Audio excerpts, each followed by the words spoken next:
જામનગરના એકે દોશી ભવન્સ વિદ્યાલયમાં ધોરણ 9 થી 11ના છાત્રો તથા છાત્રાઓને પ્રાર્થના બાદ મહાદેવ હર અને જય શ્રી રામના નારા બોલાવવામાં આવે છે। આ અંગે સ્કૂલના જુનિયર પ્રિન્સિપાલ અને એક શિક્ષિકાએ વિદ્યાર્થીઓને સૂચનાઓ આપતા અને ક્લાસ બહાર ઉભવાની સજા આપતા આ મુદ્દે જામનગર હિન્દુ સેનાના કિશન નંદા અને યુવા વિભાગના પ્રમુખ હર્ષ ભાનુશાળીની આગેવાની હેઠળ જિલ્લા શિક્ષણ અધિકારીને આવેદનપત્ર આપી રજૂઆત કરવામાં આવી છે। આ તકે હિન્દુ સેનાના મુખ્ય કાર્યકર્તાઓ હાજર રહ્યા હતા। આવેદનપત્રમાં જણાવવામાં આવ્યું છે કે સનાતન હિન્દુ ધર્મનું આ સંસ્થા દ્વારા અપમાન કરવામાં આવે છે તેમજ વિદ્યાર્થીઓના ભવિષ્ય સાથે ચેડા થઈ રહ્યા હોય માનસિક ટોર્ચરિંગ પણ આ સ્કૂલના જુનિયર પ્રિન્સિપાલ ક્લેરા બરેટો અને શિક્ષિકા રાખી રોકરિયા દ્વારા થઈ રહ્યું છે। વિદ્યાર્થીઓને ન્યાય મળે તે બાબતે આ સ્કૂલ પર યોગ્ય કાર્યવાહી કરવા આવેદનપત્રમાં જણાવવામાં આવ્યું છે। આ તકે હિન્દુ સેનાના અગ્રણી કિશન નંદા અને વિદ્યાર્થી જીત નાગદેવે જીટીપીએલ જામનગર ન્યૂઝને આવેદનપત્ર અંગે કેટલીક વિગતો આપી હતી જેના મુખ્ય અંશો અત્રે પ્રસ્તુત છે। આજરોજ અમે હિન્દુ સેના દ્વારા ડીઈઓ સાહેબને એક આવેદન આપ્યું છે। આ આવેદનમાં મેં જણાવ્યું છે પટેલ કોલોની વિસ્તારમાં ભવન્સ નામની એક ખાનગી શાળા આવેલી છે। આ શાળામાં વિદ્યાર્થીઓને જય શ્રી રામ અને મહાદેવર બોલવા પર માર મારવામાં આવે છે તથા સજા આપવામાં આવે છે।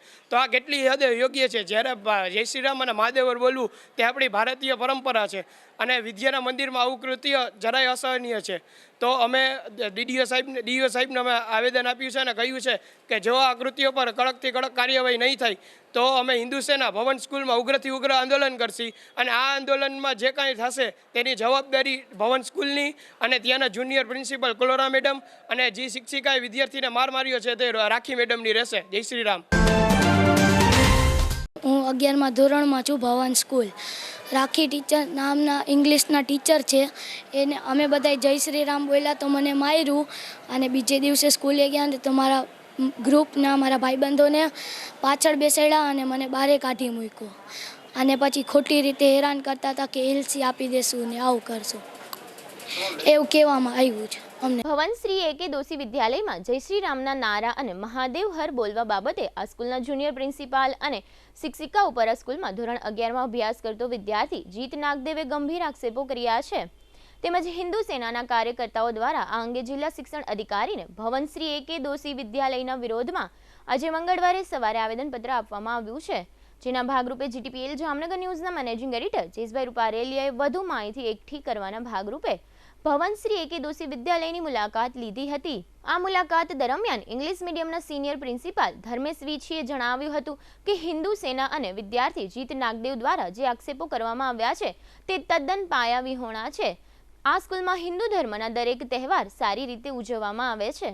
પ્રિન્સિપાલે આ વિદ્યાર્થી અંગે પણ એવું જણાવ્યું હતું કે જીત નાગદેવ નામનો આ વિદ્યાર્થી ધોરણ 11 ઇંગ્લિશ મીડિયમમાં અભ્યાસ કરે છે।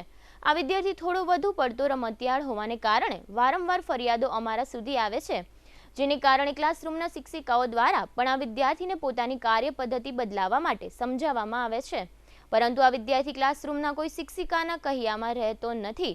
આ જે આક્ષેપો થયા છે તે માત્ર અમારી સ્કૂલને બદનામ કરવાની ભાવનાથી થયા હોય તેવું પ્રથમ નજરે દેખાય છે। આ અંગે અમે પણ જિલ્લા શિક્ષણ અધિકારીને રજૂઆત કરવાના છીએ। જીટીપીએલ જામનગર ન્યૂઝ દ્વારા સિનિયર પ્રિન્સિપાલ ધર્મેશ વીછી સાથે થયેલ પ્રશ્નોત્તરીના આ રહ્યા મુખ્ય અંશો। જીટીપીએલ જામનગર ન્યૂઝમાં તમામ દર્શકોનું સ્વાગત છે। આજે અમે લોકો ભવન શ્રી એકે દોશી વિદ્યાલય ખાતે આવ્યા છીએ। ખાસ કરીને સવારે હિન્દુ સેના દ્વારા એક આવેદનપત્ર આપવામાં આવ્યું છે આ સ્કૂલને વિરુદ્ધમાં આપવામાં આવ્યું છે। ખાસ કરીને એટલા માટે આપવામાં આવ્યું છે અને ખાસ કરીને વિદ્યાર્થી પણ એમાં સામેલ હતા કારણ કે સનાતન હિન્દુ ધર્મનું અહીંયા આ સ્કૂલની અંદર અપમાન કરવામાં આવે છે એવી એનો એક લેટરની અંદર એક આક્ષેપ છે। ડીઓ સાહેબને આ બાબતની રજૂઆત કરવામાં આવી છે અને ખાસ કરીને જય શ્રી રામ નારા જે વાત આવે છે હવે છોકરાઓ જે પ્રમાણે ટીવી જોવે સોશિયલ મીડિયા જોવે તો એની હિસાબે જય શ્રી રામ નારો પણ અહીં બોલાવે છે તો અને ખાસ કરીને હર હર મહાદેવ પણ બોલાવે છે। એ બધી વાત અહીંયા આ સ્કૂલની અંદર વિરોધ થાય છે એવો એક હિન્દુ સેનાનો એક આક્ષેપ હતો।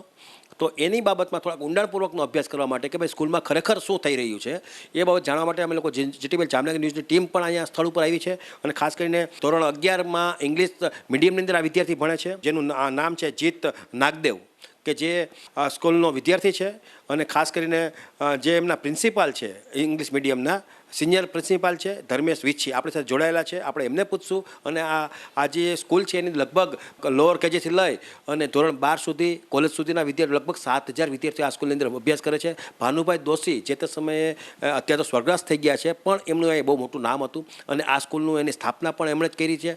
અને આજે આ પ્રમાણે જો વિવાદ ઊભો થયો છે, આ સ્કૂલ વિવાદમાં આવી છે, તો અમે એ વાત લઈને આવ્યા છે. અને ખાસ કરીને આ સ્કૂલના જે પ્રિન્સિપાલ છે એવા ધર્મેશ વિચ્છી આપણી સાથે જોડાયેલા છે. આપણે એમને પૂછશું કે સાહેબ, જે પ્રમાણે તમારા ઉપર આક્ષેપ થયો છે કે જય શ્રીરામનો નારો એ બોલાવવા નથી દેતા, તમે જો કાંઈ એ બોલવાનો પ્રયત્ન કરે તો તમે એના ઉપર પેનલ્ટી લગાડો અથવા તો એને છૂટા કરવાની વાત આવે અથવા એને ટીસી આપી દેવાની વાત કરે છે, આ બધી વાત શું છે? આ વાત તદ્દન ખોટી છે. અમારી શાળામાં રોજ સવારે પ્રાર્થનામાં રેગ્યુલર હનુમાન ચાલીસા બોલવામાં આવે છે અને દરેક વિદ્યાર્થી જે છે એ સર્વધર્મ જે છે એ પાળે છે. ક્યારેય કોઈ આ બાબતની અંદર કોઈ ટીચરે અથવા કોઈએ પણ આવી રીતે નારા બોલાવવા માટે ક્યારેય કોઈ વસ્તુનો વિરોધ કરેલો નથી. આ તમામ વસ્તુ જે છે એ ઉપજાવેલી હોય એવું મને લાગે છે. ખાસ કરીને તમારા જે જુનિયર પ્રિન્સિપાલ છે, જે ક્લેરા મેડમ તરીકે ઓળખાય છે, તો એ પણ એક ખ્રિશ્ચન ધર્મમાંથી આવે છે. અને એક તમારા રાખી રોકરિયા મેડમ છે, એ પણ આ વિદ્યાર્થીઓના એનું નામ જોગ આ લેટરની અંદર એમને આ બાબતનો આક્ષેપ કર્યો કે આ બંને લોકો અમને રોકે છે અને આ બાબતમાં એ સનાતન હિન્દુ ધર્મનો વિરોધ કરે છે. આ વાત પણ તદ્દન ખોટી છે. સૌથી પહેલાં વાત કરીશ ક્લેરા મેડમની. ક્લેરા મેડમ ખ્રિશ્ચન છે, પણ આપણા હિન્દુ ધર્મના જેટલા પણ તહેવારો છે જ્યારે પણ ઉજવાય છે ત્યારે તે વિદ્યાર્થીઓની સાથે રહ્યા છે. અમે પણ ક્યારેય કોઈ મંદિરે દર્શન કરવા જાય તો ત્યારે એ અમારી સાથે જ હોય છે. એવું ક્યારેય નથી લાગ્યું કે એ ખ્રિશ્ચન છે અને આપણે લોકો હિન્દુ ધર્મ પાળીએ છીએ. અમારી સ્કૂલની અંદર તમામ તહેવારો જ્યારે ઉજવવામાં આવે ત્યારે એ સૌથી વધારે અગ્રેસર હોય છે. બીજા રાખી મેડમ છે, એ ખૂબ જ ધાર્મિક છે અને એ આજે જ પોતે જે છે એ જાત્રા કરવા માટે ગયા છે. એટલે ધર્મ બાબત આ બેય મેડમ જે છે એ ક્યારેય આવા પ્રકારનું પગલું ભળે એ વસ્તુ આપણે માન્ય રાખતા નથી. પણ આ જીત નાગદેવ જે વિદ્યાર્થી ધોરણ 11 ઇંગ્લિશ મીડિયમમાં અભ્યાસ કરે છે, એમણે આ ખુલ્લો આક્ષેપ કર્યો છે. અમને લોકોને મીડિયાને સ્પીચ પણ આપી જાય સવારે ને તમે કહો જ્યાં સાહેબ, તમને બીજું કહી દઉં કે સાહેબ આગ લાગે ત્યાં ધુવાળો નીકળે. હાવ કાંઈ 100% થોડીક વાત ઉપજાવી કાઢેલી હોય. આ તદ્દન ઉપજાવેલી જ વાત છે. જો એને કોઈ પણ પ્રકારનો પ્રોબ્લેમ હોય તો એ પહેલાં મારી પાસે આવવો જોઈએ. જ્યારે મારી પાસે પણ એ આ બાબતને લઈને ક્યારેય આવ્યો નથી. આ ઉપરાંત એના વાલીએ આ બાબત માટે થઈને મારી સાથે કોઈ સંપર્ક કરેલો નથી. અને ઇવન હિન્દુ સમાજના જે સંગઠન છે એ લોકોએ પણ મારી સાથે આ બાબત ક્યારેય કોઈ વાત નથી કરી. એ લોકો ડાયરેક્ટ ડીઓને જે છે આવેદન દેવા માટે ગયા છે. એટલે આ વસ્તુથી અમે લોકો સતત અજાણ છીએ. અને આ વસ્તુ બની હોય તો કાં તો વિદ્યાર્થીએ અને કાં તો વાલીએ પહેલાં મારો સંપર્ક કર્યો હોત તો આપણે એ વસ્તુની બરોબર આપણે તપાસ કરી હોત. પણ એના પછી પણ મેં તપાસ કરી કે આવી ઘટના જે છે એ ક્યારેય આ સ્કૂલની અંદર બનેલી નથી. હિન્દુ સેના જે છે એ પણ આ બાબતની નારાજ થઈને આજે એ પણ એને પોતાના નેતૃત્વમાં આ કાર્યક્રમ કર્યો છે. હું હિન્દુ સમાજના એ આગેવાનોને મારી સ્કૂલમાં આમંત્રણ આપું છું. આપ અહીંયા આવો, આપને ફૂટેજ જોવી હોય તો ફૂટેજ જોઈ લ્યો. આવી કોઈ પણ ઘટના બનેલી નથી. અને આપને નમ્ર વિનંતી કરું છું કે જ્યારે તમારી પાસે આવી કોઈ પણ ફરિયાદ આવે તો તમે પહેલાં આચાર્યનો સંપર્ક કરો ને હકીકત જાણો અને ત્યારબાદ તમે આગળ જે કાંઈ તમારે પગલાં લેવા હોય આપ લઈ શકો છો. જીત નાગદેવજી છે એ ઘણા સમયથી અહીંયા અભ્યાસ કરે છે અને એમની કંઈક સિસ્ટર સાથે પણ કંઈક આપને રજૂઆત કરવા માટે આવ્યા હતા. ત્યારે પણ કંઈક 2-4 દિવસ પહેલાં જ કંઈક રજૂઆત કરવા માટે આવ્યા, ત્યારે કંઈક સાંભળ્યા ન થયા અથવા તો એની રજૂઆત સાંભળવામાં નથી આવી, એવી પણ એક ફરિયાદ હતી. એ ફરિયાદ અનુસંધાને જ્યારે એમની સિસ્ટર અને એ લોકો મારી પાસે આવ્યા હતા ત્યારે હું એક કોન્ફરન્સની અંદર હતો. મારી લાઈવ કોન્ફરન્સ ચાલુ હતી. એટલે મેં ત્યારે એમ કીધું કે એક કામ કરો, તમે જઈ અને મેડમ સાથે વાત કરો, તમારો જે પ્રોબ્લેમ હોય એ. ત્યારબાદ પછી મારે એ લોકો સાથે કોઈ ચર્ચા થઈ નથી. ઇશ્યુ શું હતો એ પણ મને પૂરો ખ્યાલ નથી. ખાસ કરીને ધારો કે જીતની વાત કરીએ, જીત નાગદેવ જે છેલ્લા ઘણા સમયથી ઘણા વર્ષોથી અહીંયા અભ્યાસ કરે છે. 11માની અંદર એ આવ્યો છે ઇંગ્લિશ મીડિયમમાં. તો ધારો કે એનો વ્યવહાર ભૂતકાળની વાત કરીએ તો એ વ્યવહાર વર્તન કેવું લાગે છે? ટીચરોની 10મા ધોરણમાં પણ એની ઘણી બધી ફરિયાદો હતી, પણ અમારી સ્કૂલ હંમેશા એક પોઝિટિવ અભિગમ ચલાવે છે. અને અમે એને ફરિયાદો હોવા છતાં પણ ઘણી વોર્નિંગ દીધા પછી પણ સ્કૂલની અંદર રાખ્યો છે. ઇવન 11th સ્ટાન્ડર્ડની અંદર પણ એની ફરિયાદો રહી જ છે કે એ ટીચરોને અવગણે છે અને મસ્કરી જે છે એ ક્લાસ દરમિયાન કરતો હોય છે. પણ તેમ છતાંય બાળકનું ભવિષ્ય ન બગડે એના માટે હંમેશા અમે એક પોઝિટિવ અભિગમ જે છે રાખ્યું છે. મેં આજે તમે મને જે સીસીટીવી વિડીયો બતાવ્યા એ મેં જોયા, તો એની અંદર પણ કે આ છોકરો જીત કરીને જે છે એ આમ કહેવાય કે અલગ એને કોઈ સંસ્કાર જેવી કોઈ ચીજ ન દેખાતો એવું જોવા મળે ચિત્રમાં પણ. એ જ્યારે છૂટવાનો સમય હોય ત્યારે આવા સંજોગોની અંદર બાળકો જે છે એ આખો દિવસ ભણ્યા હોય અને થોડા ઘણા થાકેલા હોય ત્યારે નાની મોટી મસ્તી કરે, એ વસ્તુને ધ્યાનમાં રાખી અમે જતું કર્યું છે. પણ જો આને આ જ વસ્તુઓ ચાલુ રહે તો સંસ્થાએ અમુક જે સ્ટેપ છે એ લેવા પડે એ જરૂરી છે. ખાસ કરીને જ્યારે આ તોફાન જોવા મળ્યા ત્યારે ક્લાસ ટીચરો પણ એની અંદર જોવા મળે છે, હાજર હોય છે, મેડમો પણ હાજર છે. મેડમનો પણ એ વિદ્યાર્થીઓ ઉપર કોઈ જાતનો વોલ્ટ ન હોય એવું દેખાય છે. એના માટે અમે ખાસ ટીચરોને બોલાવીને ઇન્સ્ટ્રક્શન આપશું કે જો આવી કોઈ પણ એક્ટિવિટી થાય તો એને સહન ન કરે, સીધા અમારી પાસે આવે અને અમે તરત જ કોઈ પણ પ્રકારના જે ડિસિપ્લિનરી સ્ટેપ છે એ લેશું. ખાસ કરીને તમે સીસીટીવી કેમેરા રાખ્યા છે પણ એનું મોનિટરિંગ પણ કરવામાં નથી આવતું.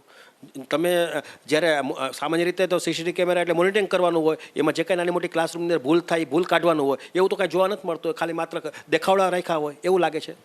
સીસીટીવી કેમેરાના મોનિટરિંગ માટે જ્યારે હું ફ્રી હોઉં છું ત્યારે મોનિટરિંગ કરતો રહું છું. પણ ફ્રી ન હોય, ફ્રીમાં તમે ફ્રી હોય ત્યારે થોડુંક કંઈ વાત બને, એના માટે તો એક અલગથી સ્ટાફ જ વ્યવસ્થા ઊભી કરવી પડે. એના માટેની વ્યવસ્થા હવે પછી સંસ્થા છે એ જરૂરથી કરશે. તમે જોયું કે આ પ્રિન્સિપાલ, સિનિયર પ્રિન્સિપાલ છે ઇંગ્લિશ મીડિયમના, ધર્મેશ વિછી સાહેબ, અને ખાસ કરીને એમની એક વાત હતી કે ભાઈ આવું કોઈ વસ્તુ અહીંયા બનતી નથી. અને ખાસ કરીને હિન્દુ સેનાને પણ એક વિનંતી છે કે કોઈ પણ વસ્તુનો અભ્યાસ કર્યા પછી જ આપણી આ બધી વાત બનવી જોઈએ કે જેથી કરીને મોટો ઇસ્યુ ન બને. અને ખાસ કરીને આ જે વિદ્યાર્થી છે એ વિદ્યાર્થીઓનો પણ જે અહીંયા સીસીટીવીમાં જે પ્રમાણે એનો વ્યવહાર જોવા મળ્યો છે એ થોડોક અસંસ્કારી પણ લાગે છે. ખરેખર આ બાબતે એના વાલીઓ પણ આ બાબતનું પ્રોત્સાહન ન આપવું જોઈએ, એને પણ આ બાબતે થોડી ગંભીરતાપૂર્વક પાછું વળવું જોઈએ. આ સ્કૂલ જે છે એ લગભગ મિડલ ક્લાસના વિદ્યાર્થીઓ ભણતા હોય, લોએસ્ટ અહીંયા ફીનું ધોરણ હોય, એટલે મેક્સિમમ બધી સંખ્યા લગભગ 3,000 જેવી સંખ્યા ઉપરની સંખ્યા અહીંયા આવે છે અભ્યાસ કરવા માટે. તો એની પણ આપણે ચિંતા કરવી જોઈએ. સનાતન હિન્દુ ધર્મની વાત જ્યાં સુધી છે ત્યાં સુધી એને બદનામ કરવાની જે વાત આવે છે એ પણ ન થવું જોઈએ કે જેથી કરીને કોઈ નાનો મોટો ઇસ્યુ બને. કાલ સવારે આનો જે પ્રમાણે પ્રત્યાઘાત પડે છે એ વધારે પડતા પ્રત્યાઘાત પડે છે. એના કારણે અમે લોકો જીટીપીએલ જામનગર ન્યૂઝ અહીંયા આ ટીમ અહીંયા આવ્યું, લગભગ 1.5 કલાક સુધી અમે લોકો આ બાબતની સાથે વાર્તાલાપ કર્યો છે. એના પુરાવા સાથેની વાત અમે જોઈ છે ને પછી તમને કહો અમે આ બાબતની વાતમાં તથ્ય લાગ્યું છે કે ભાઈ થોડો ઘણો એક હાથે તાલી ન પડે, થોડો ઘણો નાનો મોટો વાક હશે, થોડી ઘણી વાત હશે, અથવા તો ચાલુ ક્લાસે જય શ્રીરામના નારા બોલાવવા એ પણ વ્યાજબી નથી. એટલે થોડુંક આપણે પાછું વળી ને જોવું જોઈએ નક્કી છે.